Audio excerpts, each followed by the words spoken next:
Building वालों ने lift ठीक नहीं कराई ना, सच में नौकरी छोड़ दूंगी मैं। 8वां माला और चलता है, कैसे समझ में आएगा इन लोगों को।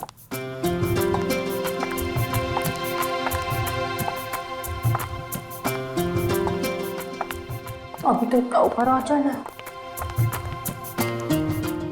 अरे शंपा, कल कैसे बर्तन साफ किए थे तूने? दाग तो सब वैसे के वैसे थे। अरे साहब, आपको कितनी बार बोला कि मेरे को महंगा वाला साबुन लाके दो, पर आप एक सुनते ही नहीं। अभी सस्ते वाले साबुन से ऐसे ही बर्तन साफ होंगे। अभी चलो हटो, जाने दो, मेरे को बहुत काम।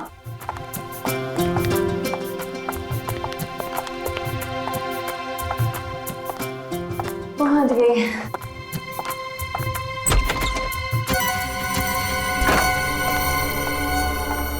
अरे बाप रे, बहुत देरी हो गई है। मेम साहब सो रही होगी, चाबी से दरवाजा खोल लेती हूँ।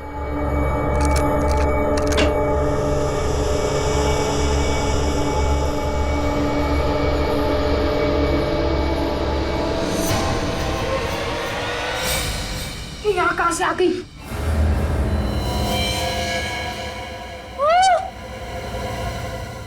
अरे इसको भी मार देते हैं। मेम साहब का खून हो गया। कोई है? बवाल हो जाएगा, भागते यहाँ से। और शायद वहां से आ रही है। खून कर दिया, देखिए ना। कोई है? रुको तुम लोग, जानी को फोन करता हूँ।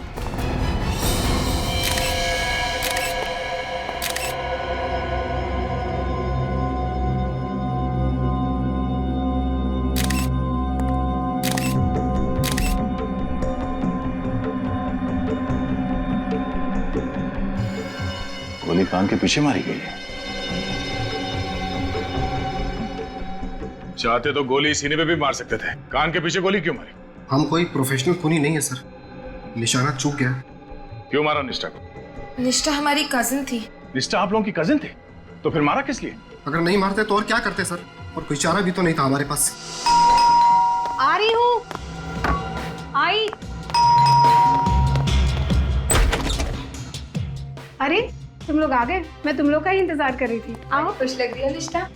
इतने पैसे मिलने के बाद तो कोई भी खुश होगा। अरे मैं तो मजाक कर रहा था। अरे देखे तो सही, निष्ठा दीदी ने खाने में क्या बनाया है। इतनी तकलीफ उठाने की क्या जरूरत थी निष्ठा? इसमें तकलीफ की क्या बात है? तुम लोग इतने सालों बाद घर आए हो, थोड़ी खातिरदारी तो बनती है। वो तो है। वैसे भी पैसों के लिए रिश्ते थोड़ी तोड़ जाते हैं। ये बात तुमने 16 ने सच कही। पैसे रिश्तों से ज्यादा अहम थोड़ी ना है। अगर तुम वाकई ये सोचती हो कि पैसे रिश्तों से ज्यादा अहमियत नहीं रखते हैं, तो हमें हमारा हिस्सा क्यों नहीं दे देती हो? हिस्सा? कौन सा हिस्सा? अब तो कोर्ट भी मान चुका है कि तुम लोगों का उस जमीन में कोई हिस्सा नहीं है। कोर्ट तो ना समझ है, फैसला तो हम करेंगे। कैसा फैसला? अभी पता चल जाएगा, अभी और इसी वक्त। मतलब तुम लोग नाटक कर रहे थे? तुम लोग यहाँ मुझसे सुलह करने नहीं, बल्कि मुझसे मेरा हक छीनने आए हो। तुम्हारा हक? उस प्रॉपर्टी पे सिर्फ तुम्हारा हक नहीं है, हम सबका बराबर का हिस्सा है उसमें, समझी? नहीं, तुम लोग मुझे डरा धमका के मुझसे मेरी जमीन नहीं छीन सकते। तुम्हें मार कर तो छीन सकते हैं ना। देखो मैं चिल्लाऊंगी। भागने की कोशिश मुझे जाने दो। निष्ठा, बाय बाय। इसकी लाश को ठिकाने लगाना पड़ेगा। शर्म आनी चाहिए तुम लोगों को। थोड़ी सी दौलत के लिए अपने खून के रिश्ते की मर्यादा भूल गए। हमें क्या पता था कि हम लोग पकड़े जाएंगे। अगर हमें पहले पता होता कि सीआईडी की गिरफ्त में आ जाएंगे तो ये गुनाह कभी ना करते। तो ये सब अच्छा काम आप लोग कानून के डर से करते हो? हाँ? अपने अंदर की जमीर की कोई आवाज नहीं आती?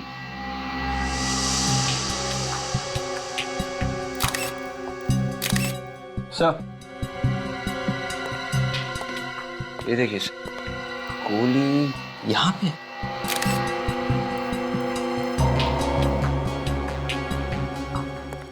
कितनी गोलियां चलाई आप लोगों ने? मालूम नहीं सर। मालूम नहीं मतलब? गोलियां तुम लोगों ने चलाई है, तुम लोगों को मालूम होना चाहिए। सर गन पे साइलेंसर लगा था, सोचा कि निष्ठा किसी भी कीमत पर बचनी नहीं चाहिए। बहुत ही घटिया प्लान था तुम लोगों का। तुमने ये भी नहीं सोचा कि सबसे पहला शक तुम लोगों के ऊपर जाएगा। हमने तो सोचा था किसी ऐसी जगह ठिकाने लगा देंगे जहाँ से वो कभी ना मिले। और जब वो कई सालों तक लापता रहती तो सारी जायदाद वैसे ही हमारी हो जाती। जायदाद नहीं, फांसी का फंदा मिलेगा तुम तीनों को। ले जाओ ने, चलो आइए इस तरफ, सीधा सीधा। समाज में ये गुनाहों का सिलसिला पता नहीं कब थमेगा।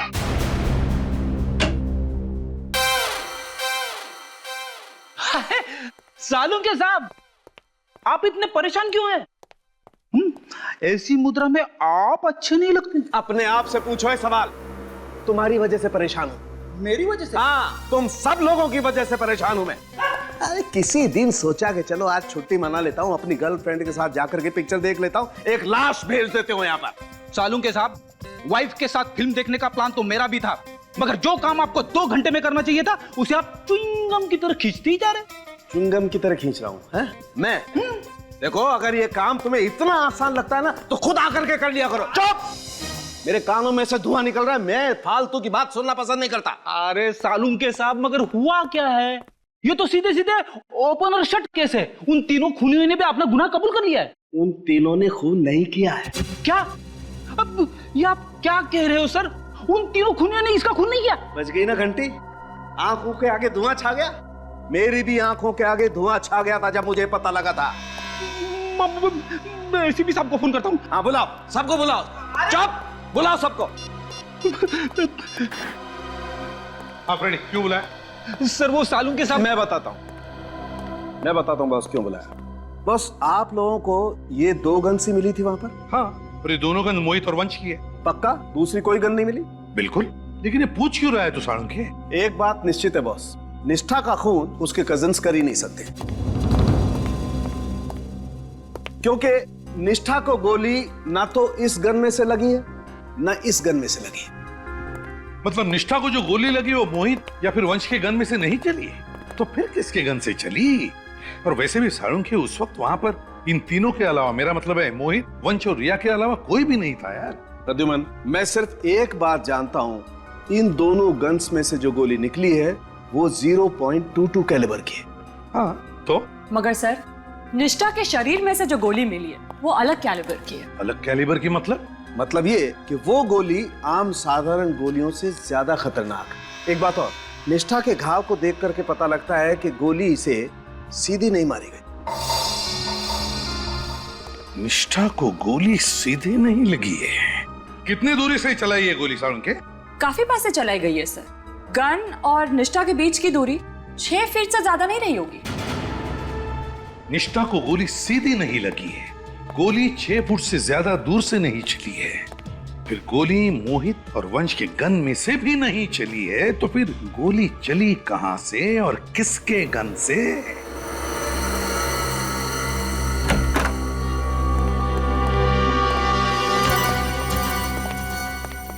एक बात तो साफ है कि निष्ठा को लगी गोली आप लोगों के गन से नहीं चली है, किसी और गन से चली है। आप लोग अभी सोच के बताइए कि उस दिन यहाँ पे एग्जैक्टली हुआ क्या था।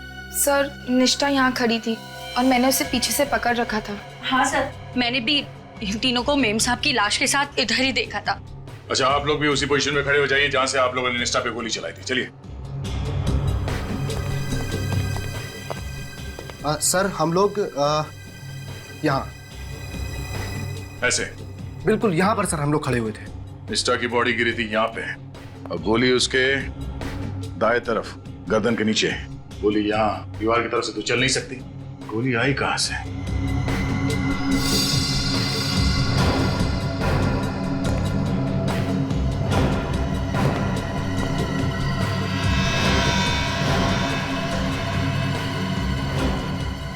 ये ग्लास पहले से टूटा हुआ था? नहीं सर, जब हम घर में घुसे तो सब कुछ ठीक ठाक था।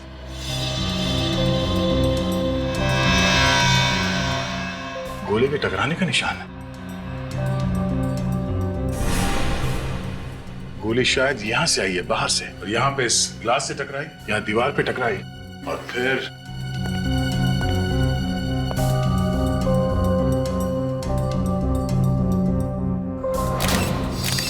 ये यहां से डिफ्लेक्ट होके शायद निष्ठा को लगी गर्दन पे। मतलब सर गोली इस तरफ से चली, मगर इस तरफ से कोई गोली कैसे चला सकता है? हो सकता है वो खूनी यहाँ ग्रिल पे कहीं लटका हो या फिर यहाँ भी छुप सकता है। और सर अगर वो खूनी यहाँ पे छुपा हुआ था तो उसे इस मेन दरवाजे से भागना पड़ता, और अगर ऐसी बात है तो इनमें से कोई ना कोई उसे जरूर देख लेता, मगर ऐसा हुआ ही नहीं है। ये देखो, ये गमला भी टूटा हुआ।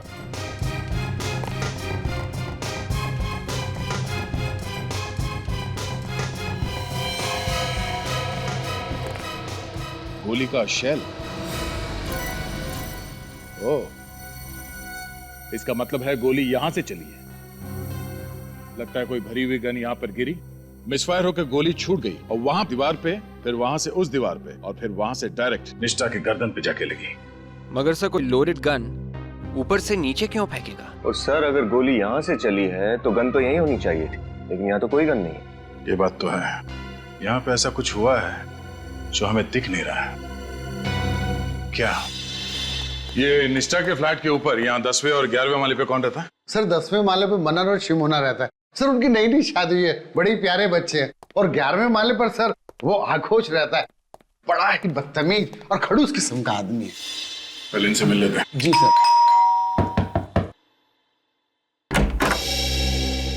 अरे सेक्रेटरी साहब आप? शिमोना जी, मैंने आपको डिस्टर्ब तो नहीं किया ना? नहीं नहीं, आइए। आइए आइए सर, हम तो बस ऐसे ही बैठे थे। आप तो जानते हैं सीआईडी से हैं। हाँ, कल देखा तो था इन्हें आते हुए। निष्ठा के साथ बहुत बुरा हुआ सर। हम आपके घर की तलाशी लेना चाहते हैं। तलाशी? हमारे घर की क्यों? अरे भाई, घबराने की कोई बात नहीं है, बस तहकीकात है। तहकीकात? कैसी तहकीकात सर? कल आप लोगों ने 3 खूनियों को पकड़ा तो था सर। वो तीनों खूनी नहीं है, खूनी कोई और है। कोई और? अच्छा ये बताइए, कल दोपहर 3 और 4 बजे के बीच आप कहाँ थे? 3 से 4 के बीच? हाँ हाँ, जिस वक्त निष्ठा का खून हुआ था उस वक्त आप कहाँ थे? आप हम पर शक कर रहे हैं? शक नहीं कर रहे, हम पूछ रहे हैं। सर आप सेक्रेटरी साहब से पूछ सकते हैं, हम कल उनके ऑफिस में ही थे। हाँ, ये मेरे ऑफिस में थे। इनके फ्लैट में पानी नहीं आ रहा था और ये चाहते थे कि मैं प्लम्बर को बुलवा के इनके वाटर सप्लाई कनेक्शन को चेक करवाऊं।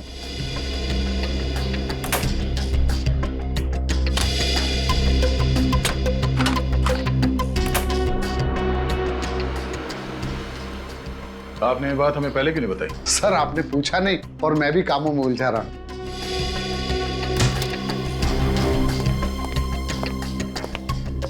सर घर में कोई भी गन नहीं है।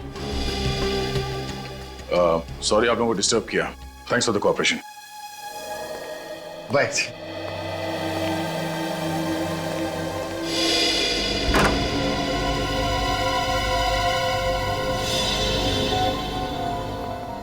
सर इस फ्लैट के ऊपर और कोई फ्लैट बचा नहीं है, शायद वो गन इसी फ्लैट की खिड़की में से गिराई होगी। चलो यहाँ भी देख लेते हैं। अरे सर एक मिनट सर, इस फ्लैट को आप शाम को नहीं देख सकते? क्यों? अभी देखने में क्या प्रॉब्लम? सर इस फ्लैट का मालिक है आघोष, बड़ा ही बदतमीज किस्म का आदमी है। दोपहर में उसको कुछ परेशान करे ना तो उसे बड़ा गुस्सा आता। अच्छा हाँ सर। जरा हम भी देखें कितना गुस्सा आता है इसे।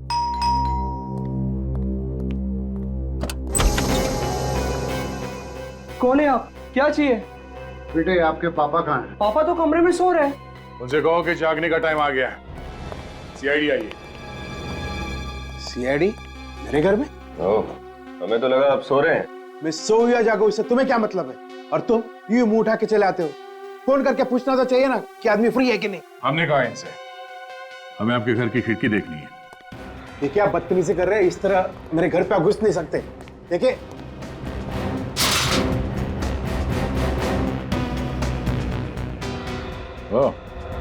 आपकी खिड़की तो एकदम खुली है, यहाँ से गन नीचे गिर सकती है। आप कहना क्या चाहते हैं? विनीत, विवेक, तलाशी लो। तलाशी किस लिए? अभी बताता हूँ।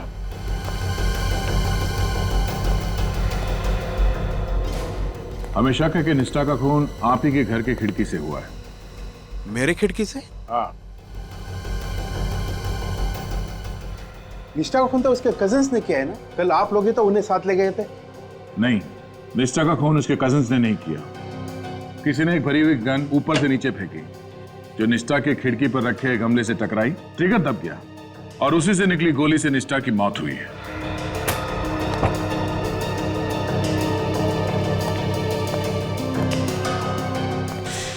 आपको क्या लगता है कि गन मैंने फेंकी थी? मेरे पास कोई गन नहीं है। सर, गन नहीं मिली। अब तो आपको यकीन हुआ ना? अच्छा ये बताइए कि कल दोपहर 3 और 4 बजे के बीच आप क्या कर रहे थे? This is ridiculous. अब भी आप मुझ पे शक कर रहे हैं? आपने शायद ठीक से सुना नहीं, मैंने आपसे क्या पूछा। कल दोपहर 3 और 4 बजे के बीच आप कहां पर थे? मैं सो रहा था गहरी नींद में। और तुम क्या कर रहे थे? सर मैं तो टीवी पे म्यूजिक चैनल देख रहा था सर। टीवी पे म्यूजिक चैनल देख रहे थे? धीमे वॉल्यूम में देख रहे थे या तेज वॉल्यूम? इससे आपको क्या मतलब है? मैंने सवाल इससे पूछा है, आपसे नहीं। बताओ। सर रॉक म्यूजिक तो तेज आवाज में ही देखते हैं ना। कमाल है, तेज वॉल्यूम में तुम रॉक म्यूजिक देख रहे थे और आप बड़े आराम से सो रहे थे। आप डिस्टर्ब नहीं हुए? हाँ नहीं हुआ। अगर दोबारा आप लोगों ने मुझे बदनाम करने की कोशिश की तो मैं मीडिया को बुला के तुम सबको बदनाम कर दूंगा। अच्छा, अगर निष्ठा के खून में तुम्हारा हाथ हुआ तो चलो।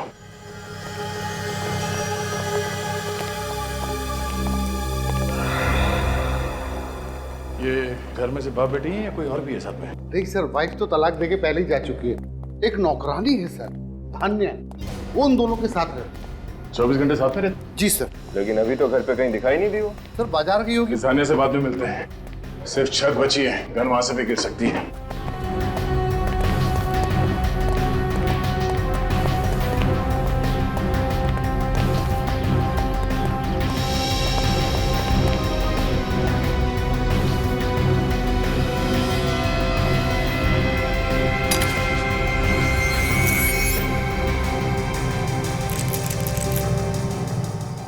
ताला कब से टूटा हुआ? सर 1 हफ्ता हो गया। और आपने इसे बदलने की जरूरत नहीं समझी? मैं सोच ही रहा था बदलवाने का। और इससे पहले आप बदल पाते, उन्हीं ने अपना काम कर दिया।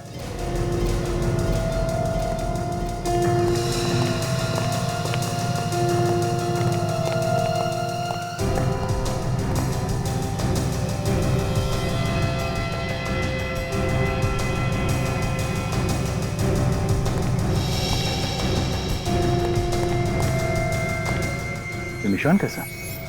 एक मिनट, अब वहीं खड़े रहिए। सर ये तो किसी के पैरों के निशान है। हाँ पैरों के निशान हैं, मगर निशान बने किस चीज से हैं? कुछ चिपचिपा सा है। कमाल है सर, यहाँ छत पे इतने सारे पैरों के निशान हैं, मगर सीढ़ियों पे एक भी निशान नहीं मिला। सर सीढ़ियां तो रोज धुलती है ना। और छत? हफ्ते में 1 बार। ये निशान यहाँ इस तरफ दीवार की तरफ जा रहे हैं, मगर ये निशान वापस नहीं आ रहे। शायद वो गन यहीं से नीचे गिरी। निष्ठा की खिड़की यहाँ से दिख रही है, गन शायद यहीं से नीचे गिरी है। मगर सर अगर वो गन निष्ठा की खिड़की में गिरी थी तो हमें मिली कैसे नहीं?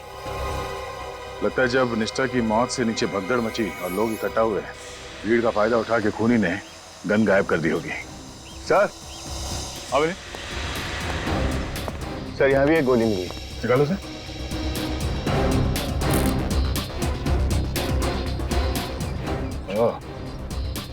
सिर्फ निष्ठा के घर पे एक गोली नहीं चली, यहाँ छत पर भी गोली चली है। इसका मतलब ये है सर, यहाँ एक नहीं 2 खून हुए होंगे। मतलब सर निष्ठा का खून गलती से हुआ था, खूनी यहाँ पे किसी और पे गोली चला रहा था, उसके हाथ से गन गिरी, निष्ठा की खिड़की में जाके गमले पे लगी और गोली चलने की वजह से निष्ठा का खून हो गया। लगता कुछ ऐसा ही है। पहले हमें ये पता करना होगा कि यहाँ पे जो गोली चली है उससे किसी की मौत हुई है या नहीं, और अगर हुई है तो किसकी, और उसकी लाश कहाँ है। रिक, इन पैरों के निशान को उठा लो, डॉक्टर सालों के ही बताएंगे कि पैरों के निशान है किसके। सर अगर वाकई यहाँ पर भी एक खून हुआ है तो लाश कहाँ छुपाई होगी उसने? खूनी उसी वक्त लाश को तो नीचे नहीं लेके गया होगा, क्योंकि लिफ्ट बंद थी और नीचे निष्ठा की मौत की वजह से काफी लोग इकट्ठा हो गए थे। तो सर उसने रात होने का इंतजार किया होगा और रात होने के बाद ही वो उस लाश को इस बिल्डिंग से बाहर लेकर गया होगा। सुनिए, कल रात को नीचे गेट पे कौन सा वॉचमैन ड्यूटी पे था? सर बांगा। वैसे तो वो 7 बजे आता है, आप कहो तो मैं अभी बुला दूं? नहीं, उसे हम रात को ही मिल लेंगे। पहले इस पैरों के निशान का राज तो खुल जाए। बॉस अब धुंध एकदम साफ हो गई। टेरेस पर से आप लोगों को जो गोली मिली थी वो उस गोली से एकदम मैच करती है जो हमें इस निष्ठा की बॉडी में से मिली। एक्सीलेंट साळुंखे, कैसे पता चला? दोनों गोलियां 9 mm की, और दोनों गोलियों पर जो गन की बैरल के खास निशान होते हैं वो मैच करते हैं। इसका मतलब साफ है बॉस, दोनों गोलियां उस एक ही गन से चली। सर गोलियों का राज तो साफ हो गया, पर छत के ऊपर से जो चिपचिपे पैरों के निशान मिले थे, वो चिपचिपी सी चीज क्या है, कुछ पता चला? हाँ मैं दिखाती हूँ, प्लीज आइए।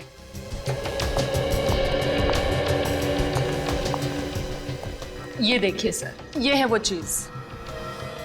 देखिए कैसे पानी के ऊपर तैर रही है। हाँ, ये तो किसी तेल की तरह लगता है। सरसों का तेल सर, जो खाना बनाने में इस्तेमाल होता है। सरसों का तेल? मगर सर कोई आदमी अपने पैर सरसों के तेल में डुबाकर छत पे क्यों जाएगा? सरसों का तेल? सरसों का? तो क्या वो पैरों के निशान उस खूनी के हैं या फिर किसी और का भी शिकार हुआ है? जिस वक्त निष्ठा की मौत हुई थी, मगर किसकी मौत हुई होगी? और फिर वो गन भी तो नहीं मिली है।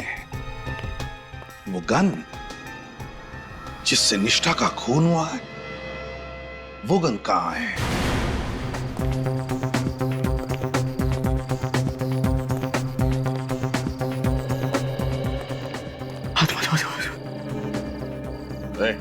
आत्मा बचाओ बचाओ बचाओ। एक आत्मा क्या? माफ करना साहब, मैं डर गया था। इतना डर लगता है तुम्हें तो रात की ड्यूटी कैसे करते हो तुम? हाँ साहब, मैं तो ये ड्यूटी करना नहीं चाहता। मैंने सेक्रेटरी साहब को बोल दिया है कि कोई दूसरा वॉचमैन ढूंढ ले। तो वॉचमैन जब आएगा तब आएगा, अभी तो ड्यूटी पे तुम ही हो ना? हाँ साहब। और कल रात को भी ड्यूटी पे तुम ही थे। कल की रात की तो बात ही मत करो साहब। कल की रात तो मैं इतना डर गया था कि दिल का दौरा पड़ने से मेरी मौत भी हो सकती थी। क्या हुआ था कल रात? कल रात इंटरकॉम से मुझे एक आत्मा का फोन आया था साहब। ये आत्मा की रट लगाना बंद कर दो, समझे? कोई आत्मा नहीं होती, सिर्फ इंसान होते हैं। अच्छे इंसान, बुरे इंसान, बस। मैं अपनी माँ की सौगंध खा के कहता हूँ साहब, कल फ्लैट नंबर 900 से मुझे फोन आया था। हाँ, फोन आया तो क्या हुआ? इसमें इतना घबराने वाली कौन सी बात है? घबराने की बात तो है ही साहब। जब से ये बिल्डिंग बनी है तब से फ्लैट नंबर 900 खाली पड़ा है।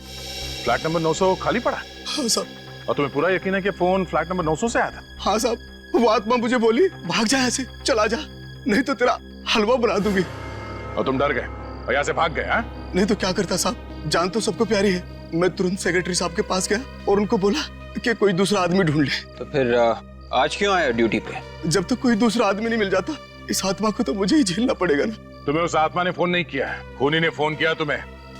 उसने तुम्हारे इस डरपोकपने का फायदा उठाया, तुम्हें यहाँ से भगाया और फिर उस लाश को बिल्डिंग से बाहर ले गया। लाश? किसकी लाश साहब? किसकी लाश ये तो मालूम नहीं, पर यह बात तय है कि निष्ठा के खून के अलावा कोई ना कोई और जुर्म भी हुआ है इस बिल्डिंग में। फ्लैट नंबर 900 की चाबी है ना तुम्हारे पास? चाबी तो है साहब, लेकिन मैं वहां अकेला नहीं जाऊंगा साहब, अकेला नहीं जाऊंगा। तुम्हें कौन कह रहा है अकेले जाने के लिए? विवेक, और फ्लैट में जाकर चेक करो। चलिए। हाँ सर। जल्दी चलिए।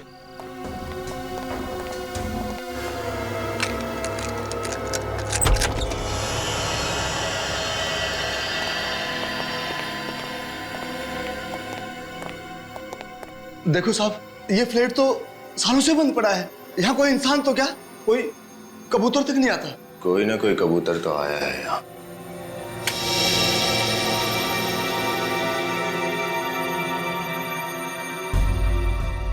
फ्लैट की तो लाइट चालू है। ये रहा इंटरकॉम। इसी इंटरकॉम पे सब हो रहा था।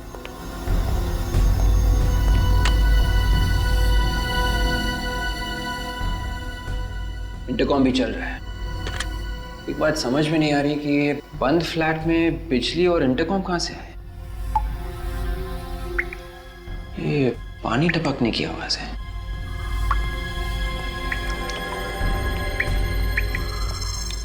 ये पानी कहां से टपक रहा है?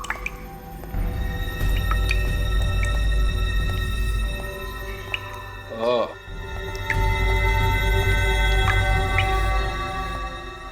कमाल है, पानी भी चालू है।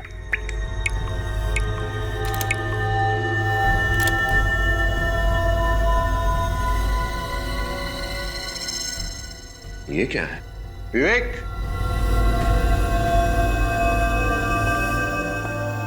कुछ मिला? हाँ, ये देखो। ये तो आगोश की घड़ी का टुकड़ा लग रहा है। अगर दोबारा आप लोगों ने मुझे बदनाम करने की कोशिश की तो मैं मीडिया को बुला के तुम सबको बदनाम कर दूंगा। ये तो आगोश की घड़ी का टुकड़ा ही होगा। मुझे भी यही लगा था। मैं दया सर को फोन करके इन्फॉर्म करता हूँ।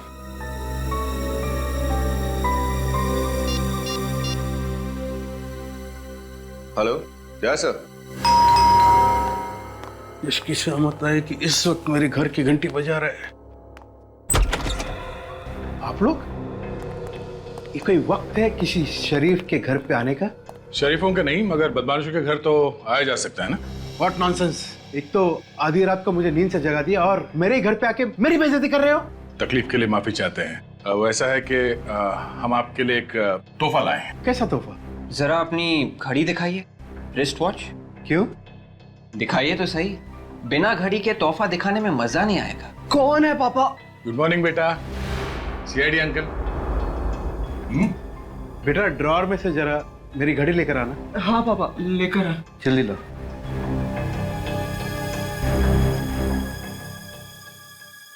ये लीजिए पापा। ये लीजिए। अब तो बताइए कि तोहफा क्या है? ये रहा आपका तोहफा।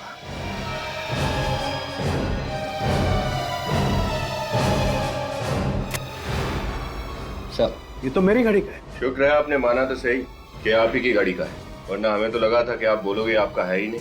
मैं क्यों कहूँ कि मेरा नहीं है? क्योंकि पिन हमें फ्लैट नंबर 900 से मिला है। Flat number 900? ये वहाँ कैसे पहुंचा?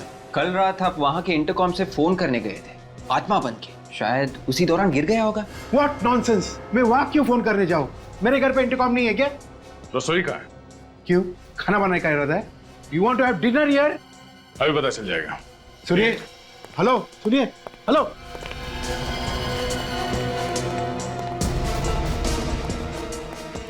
सरसों के तेल का डब्बा का है। ऑफिसर, अरे सीरियस? रात को 1 बजे किसी अजनबी के घर पे आप क्या खाना बनाओगे? हाँ, क्यों नहीं। वैसे भी आपने अभी तक मेरे हाथ का बनाया खाना खाया किधर है? और जो एक बार दया सर का बनाया हुआ पकवान खा ले, उसका जीवन सफल हो जाता है। सर, ये रहा सरसों का तेल। सैंपल ले लो। क्या वो चीज? तेल खत्म होने वाला है, इस महीने का राशन नहीं मंगाया अब तक? वो अरे विनीत, ऐसी क्या बातें कर रहे हो? हाँ? राशन तो मंगाया होगा। ये तेल किसी ने गिरा तो नहीं दिया? हाँ?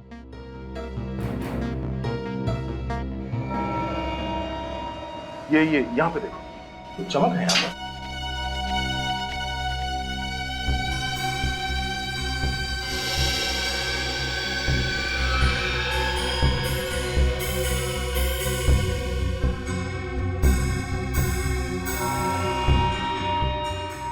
ये देखिए सर। मतलब तेल यहीं गिरा है?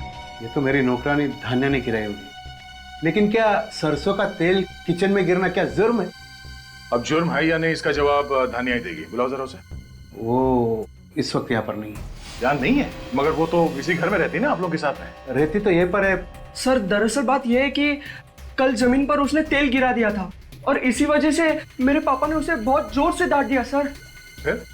फिर सर वो रोने लगी और घर से चली गई सर। और अब तक वापस नहीं आई। तो आप लोगों ने पता करने की कोशिश नहीं की कि कहाँ गई है वो? कैसे पता करता? उसके पास तो मोबाइल नहीं है और उसका घर का सही एड्रेस हमारे पास नहीं है। कहानी अच्छी है। कहानी नहीं है, सच्चाई है। सच्चाई तो ये है कि कल दोपहर धान्या अपने तेल में डूबे हुए पैर को लेके ऊपर छत पर गई और वहां पे तुमने उसका खून कर दिया। What? हाँ, उसके बाद तुम्हारी गन नीचे गिरी और उसी भरी हुई गन की वजह से निष्ठा का खून भी हो गया। ये क्या बकवास कर रहे हैं आप? मैं धान्या को क्यों मारूंगा? यही पूछने के लिए हम भी आए हैं, क्यों मारा उसे तुमने? हा? मैंने धान्या को नहीं मारा, लेकिन आप कैसे कह सकते हैं कि धान्या मर गई? क्या आपको इसकी लाश मिली है? हाँ अंकल, मेरे पापा किसी का खून नहीं कर सकते। जरूर धान्या कहीं चली गई होगी। जब तक ये पता नहीं चल जाता कि धान्या मर चुकी है या लापता है, आप हमारे साथ ही रहेंगे। चलिए। ये क्या कर रहे हैं आप? विवेक, ये चलो ना। Yes sir. आप ऐसे नहीं कर सकते। चलिए। लेकिन अरे पापा, कहाँ ले जा रहे हो मेरे पापा को? अरे सर, मेरे पापा निर्दोष है, उन्होंने किसी को नहीं मारा सर, यकीन कीजिए मेरा। देखो बेटा, अगर आपके पापा निर्दोष हैं तो उन्हें कुछ नहीं होगा। मैं खुद उन्हें छोड़ जाऊंगा, ठीक है? बताइए आगोश जी, सारे सबूत तुम्हारे खिलाफ है, क्या कहते हो? बताओ। सर, आप मेरा लाई डिटेक्टर टेस्ट करा लीजिए। मैं सच में नहीं जानता कि धान्या कहाँ। अच्छा, वो झूठ बोल रहा है साहब। वही हमेशा धान्या को डांटते फटकारते रहता था, उसी ने धान्या को कहीं ना कहीं ठिकाने लगा दिया होगा। ये बात आप इतने यकीन के साथ कैसे कह सकते हैं? मगर शंपा को तो कुछ और ही कहना है। सर, आप एक नौकरानी पे यकीन कर रहे हैं? वो नौकरानी संपा का दिमाग खराब हो गया, कुछ भी अनफसनफ बक रही है। सर, मैं तो एक शरीफ और इज्जतदार आदमी हूँ, मैं ये सब क्यों करूँ? मान लिया कि आप एक शरीफ और इज्जतदार इंसान हैं, लेकिन हम आपकी बातों पर यकीन क्यों करें? सर, मैं अपनी बेटी की कसम खा के कह रहा हूँ कि खून मैंने नहीं किया। और धान्या कहाँ है मुझे नहीं मालूम। एक बात बताइए, आपकी वो टूटी हुई घड़ी, मेरा मतलब उस घड़ी की चाबी वो फ्लैट नंबर 900 में कहां से पहुंच गई? सर ये बात तो मेरे भी समझ में नहीं आ रहा है कि मेरी घड़ी की पिन वहां पहुंची कैसे।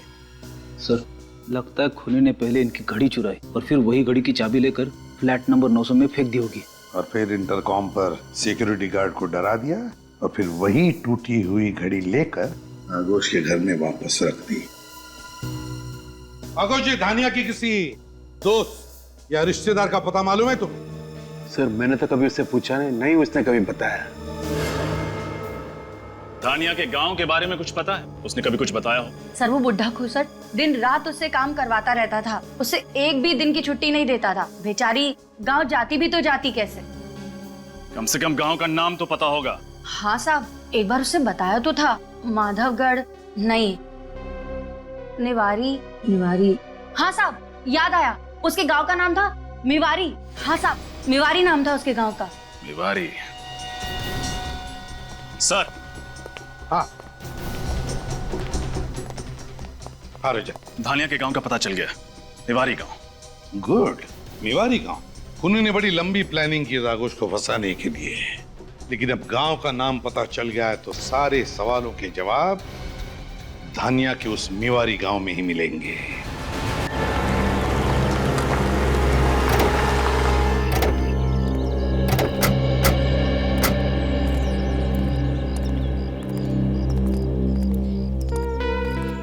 लगता है आप लोग रास्ता भटक गए हैं। कहाँ जाना है आपको? नहीं, हम लोग बिल्कुल ठीक जगह पहुंचे। हमें कुछ पूछताछ करनी है। पूछताछ? आप लोग पुलिस वाले हैं? हम सीआईडी मुंबई। सीआईडी मुंबई? जी। किसे ढूंढ रहे हैं आप? इस स्केच को ध्यान से देखिए, इस लड़की को पहचानते हैं आप? ये तो धानिया है ना? बिल्कुल ठीक, धानिया। आप बता सकते हैं इसका घर कहाँ पे है? साहब उस तरफ आइए।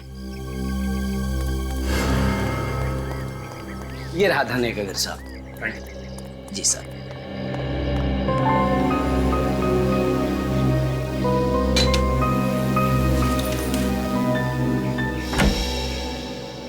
जी कहिए। धानिया है घर पे? धानिया से मिलने आए? जी। धानिया तो शहर में है, मुंबई में, पर आप लोग? हम लोग भी मुंबई से ही आए, सीआईडी से। सीआईडी? जी हाँ। कहाँ है धानिया? घर पे नहीं है क्या? आप लोग धानिया को क्यों ढूंढ रहे हैं? एक्चुअली धानिया पिछले 2 दिनों से गायब है। गायब है? जी हाँ। हमें लगा कि वो अपने गांव आ गई होगी, इसलिए हम लोग यहाँ आए। मेरी बच्ची कहाँ चले गई? कौशल्या धीरज रखो। साहब वो तो यहाँ नहीं आई। धानिया यहाँ नहीं आई? जी नहीं। पर किट्टू कहाँ है? उससे कुछ भी पता नहीं चला धानिया के बारे में। किट्टू कौन है? धानिया का पति। धानिया शादीशुदा है? हाँ, किट्टू और धानिया की शादी को पिछले महीने पूरे 2 साल हो गए। मगर किसी ने भी उसके पति के बारे में हमें कुछ नहीं बताया। पर आपको उसके गायब होने की खबर किससे मिली? आगोश से। उन्हीं के घर धानिया नौकरानी का काम करती थी, आपको तो मालूम ही होगा। मेरी बेटी और नौकरानी? ये आप क्या कह रहे हैं साहब? मैंने अपनी बेटी को हमेशा राजकुमारी की तरह रखा, उसे घर का काम कभी नहीं करने दिया। आप ये क्या कह रहे हैं कि मेरी बेटी शहर में नौकरानी का काम करती है? जो कुछ हमें पता चला है हम बस वही बता रहे हैं आपको। अगर मुझे पहले पता होता कि शहर जाकर मेरी बेटी धानिया की ऐसी दुर्दशा हो जाएगी तो मैं उसे शहर कभी ना जाने देती, इस गांव से कभी नहीं। अच्छा ये बताइए, क्या धानिया पिछले 2 साल से मुंबई में ही रह रही थी? नहीं, शादी के 2 साल हो जाने के बावजूद वो उसे साथ नहीं लेके जा रहा था। हर बार टाल देता था वो। पिछले महीने मैंने उसे साफ साफ कह दिया कि गांव वाले तरह तरह की बातें कर रहे हैं, इस बार तुम्हें उसे साथ लेकर जाना ही पड़ेगा। किट्टू, इस किट्टू की कोई तस्वीर है आपके पास? हाँ, मैं अभी लाती हूँ। प्लीज।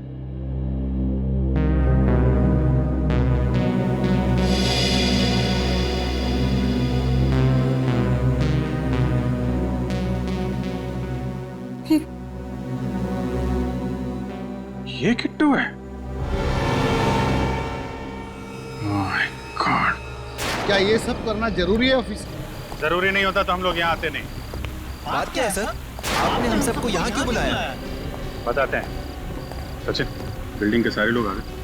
हाँ सर, सारे के सारे लोग यहाँ। हमने आप लोगों को यहाँ पे इसलिए बुलाया है, जिस दिन यहाँ निष्ठा का खून हुआ उसी वक्त बिल्डिंग के अंदर एक और खून हुआ है। एक खून और, मगर किसका सर? धान्या का। धान्या भाई जो आघोष क्या काम करती है? जी हाँ भाई। सर मतलब धान्या गायब नहीं हुई, उसका खून हो गया? जी हाँ, उसका खून हुआ है। सर मुझे पूरा यकीन है उसको जरूर आघोष बाबू ने मारा होगा।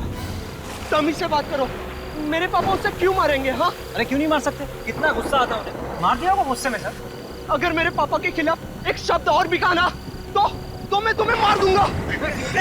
देखो यहाँ पे। सीआईडी के सामने मरने मारने की बात नहीं कर, बच्चे हो ना, बच्चे की तरह रहो। फिर सर धान्या का खून उसी दौरान हुआ जब निष्ठा का खून हुआ था, तो उसकी लाश कहाँ गई? उसकी लाश को किसी ने देखा क्यों नहीं? उसकी लाश हमें मिल गई है। मिल गई है? जी हाँ।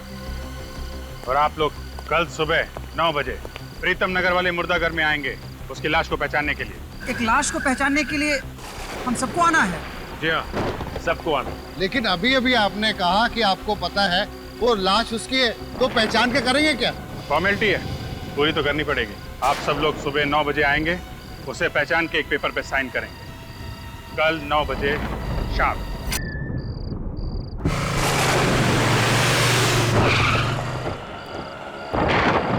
सर आपको लगता है खूनी अपने जाल में फंस जाएगा? लगता नहीं है श्रेया, मुझे यकीन है, पूरा यकीन है।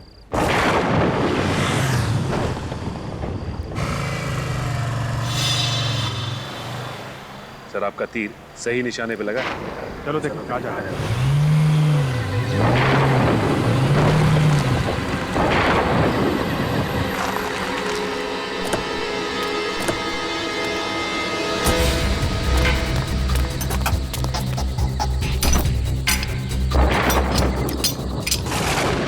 धान्या की लाश सीआईडी वालों को मिल कैसे सकती? तुमसे कोई काम ढंग से नहीं हो।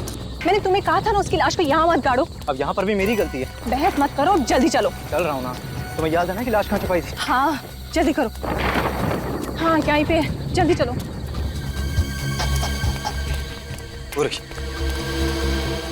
ये पकड़ो, जल्दी जल्दी मिट्टी निकालो।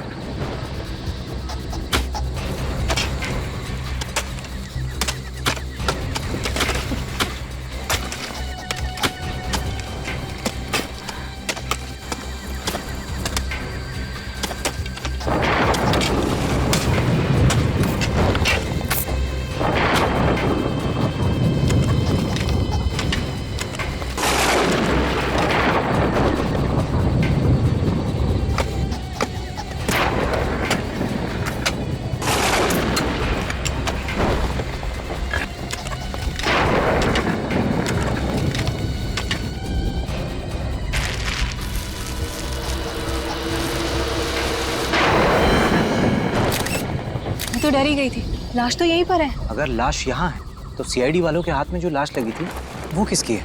वही बताने के लिए हम लोग आए हैं आप। सर आप यहाँ? धान्या की लाश मिल गई, हमने ढूंढ निकाला। हाँ सर, हम आपको बुलाने ही वाले थे। अच्छा, इन दोनों ने हमारी काफी मदद की, वरना ये केस तो सॉल्व ही नहीं हो पाता। कानून की मदद करना तो हमारा फर्ज है। अब थोड़ी मदद और कर दीजिए। हमारी गाड़ी वहाँ पे खड़ी है, अंदर जाके बैठने का कष्ट करेंगे उसमें। हम क्यों बैठे सर? अंदर तो खूनी बैठेगा ना? बैठोगे तो तुम ही, क्योंकि खूनी का नाम किट्टू है। किट्टू? कौन है सर? कमाल है सर, ये तो किट्टू को भी नहीं जानता। मैं बताता हूँ कौन है किट्टू। ये देखिए, ये है किट्टू। जाने दो, वरना तुम सीआईडी वालों की लाशें यहीं गाड़ दूंगा धान्या की लाश के साथ। अरे बाप, 2 मिनट में कानून के रक्षक से कानून के भक्षक बन गए तुम, हैं? जाने दो, मैं सच कह रहा हूँ, वरना तुम तीनों की लाशें मैं यहीं गाड़ दूंगा। वरना? वरना? वरना मारोगे हमें? हाँ।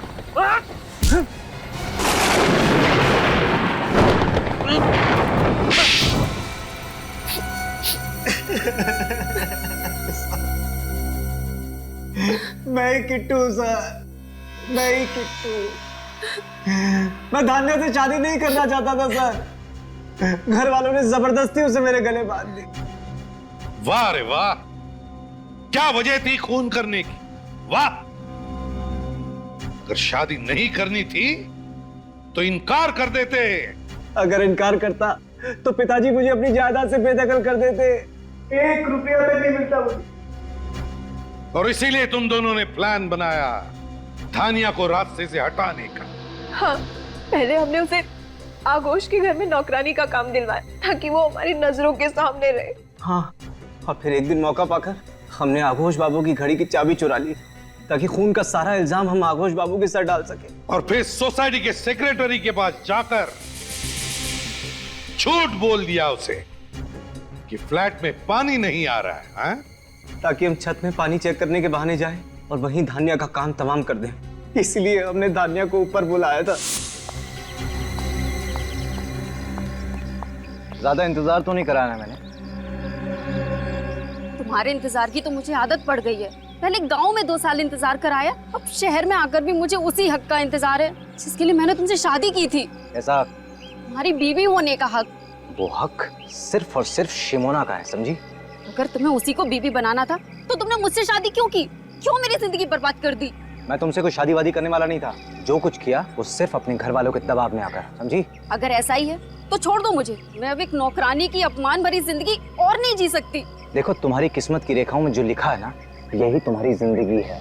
और अगर अपनी तकदीर के साथ समझौता करने की कोशिश की तो अंजाम अच्छा नहीं होगा। बस मैं अब अपनी जिंदगी के साथ और कोई समझौता नहीं करूंगी। वापस गांव जाकर एक नई जिंदगी शुरू करूंगी। और मौत के साथ क्या समझौता करोगी? मौत? किसकी मौत? क्या मतलब है तुम्हारा? तुम यहाँ से अब अपने गांव नहीं, कहीं और जाओगे। छोड़ दो मुझे, मैं सबको बता दूंगी। तो तुम्हें मत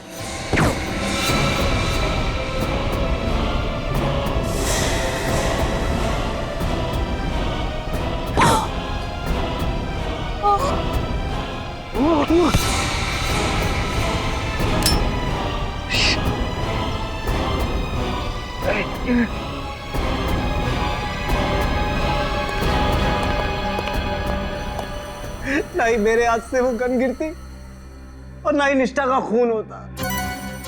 निष्ठा का खून तो होना ही था, तुम्हारी गन से नहीं तो मोहित या वंश की गन से। एक तरह से निष्ठा की मौत का हमें फायदा ही मिला था। उस दौरान मची भगदड़ में मैं जल्दी से बिल्डिंग के नीचे गई और गन उठा ली। और फिर मुझे धानिया की लाश को छत पर छुपाने का मौका मिल गया। और फिर तुम रात का इंतजार करते रहे धानिया की लाश को ठिकाने लगाने के लिए। हाँ सर।